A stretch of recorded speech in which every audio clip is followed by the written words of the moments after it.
cement on the bottom, and it's wood. It has a wooden house upstairs. So we lost more or less half of the roof. The wind was so strong that the walls, the concrete walls were actually like vibrating. It was really horrifying. We were there under the storm like for 8 hours. Tú llevas una rutina donde tú te levantas a trabajar, ¿no? Tú llevas una rutina donde tú miras tu casa hoy bonita, pasó eso y ya no tienes tu casa. Tu casa está totalmente destruida. It took the roof and a couple of the walls too. We got a lot of water, even during the hurricane and days after the hurricane. This was pretty much a little lake in here. When I got here, across the street from where I lived, there was like a basketball court. The whole roof looked like if somebody came with a piece of aluminum foil and went like this. Literally, the roof was like somebody went like this and just left it there. And I see my friend's house totally gone, and I would look to the next street and all the houses gone. It destroyed my heart. Era mucho, todo el mundo perdió. Y ahí pues sobrevivir con la causa, o sea, echar para adelante, trabajando.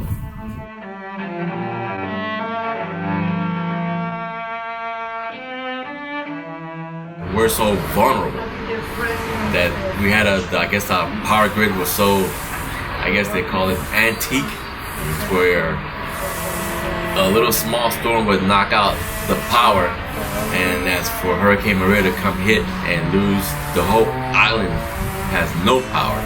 Us, we didn't get power back until the middle of December, about 3 months without electricity. Sin agua 2 meses y sin electricidad 8 meses. Después las noches sin luz.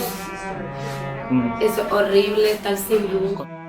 Taking like 3, 4, 5 hours, one day 6 hours just waiting for gasoline. And they would only sell you 5 gallons of gasoline. There's still people on the island that have no power.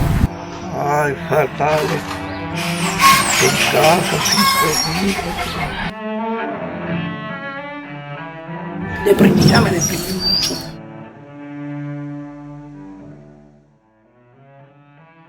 What people lose in this type of situations, and it's not material things, it's not homes or cars or whatever. You're losing your whole life.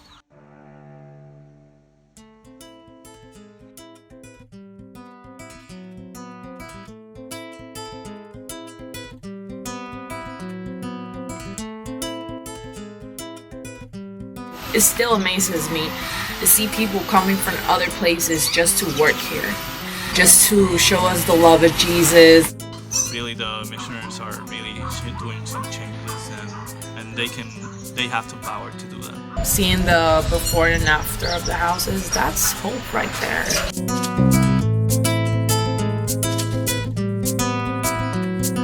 The team that I've been working on at Mr. Miguel's house, we have been scraping and priming the house inside and out because it sustained a lot of water damage during Hurricane Maria.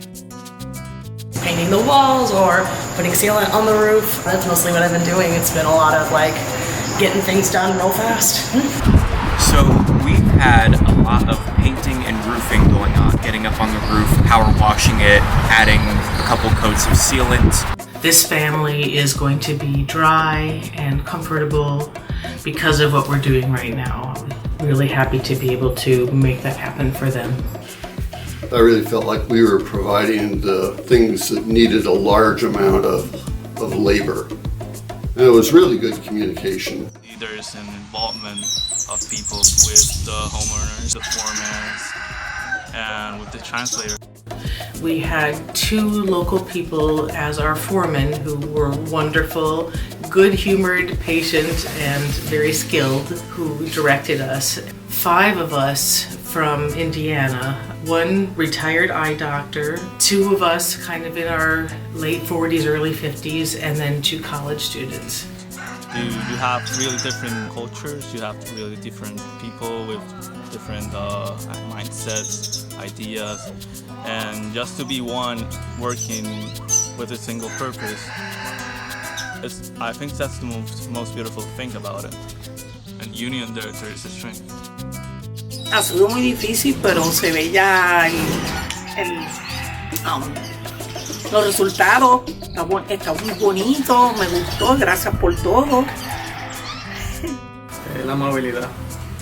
Vienen sin ningún beneficio, todo lo ponen ellos.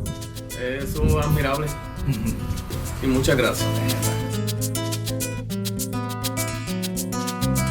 We have 3 tenets: do no harm, do good, stay in love with God, and we are called to care for creation. As Methodists, we care for humanity. UMCOR and REACE, the Puerto Rican Methodist Church, focus on families that aren't getting any help from insurance money related to the hurricane. These people were basically left on their own to recover, and so we were coming into that problem space to help. So there is an older woman, her daughter, and then they have a couple of young kids, a boy who's 3 or 4 years old, and then a little baby.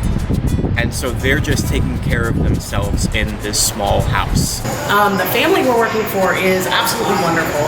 They're caring for their matriarch, who's 87, and she does have a hint of Alzheimer's. And she's very sweet people, and they're so grateful for the help that we're bringing. Knowing that they wouldn't be able to reach out and get the resources they needed to do construction on their own, what we're doing is such an amazing thing.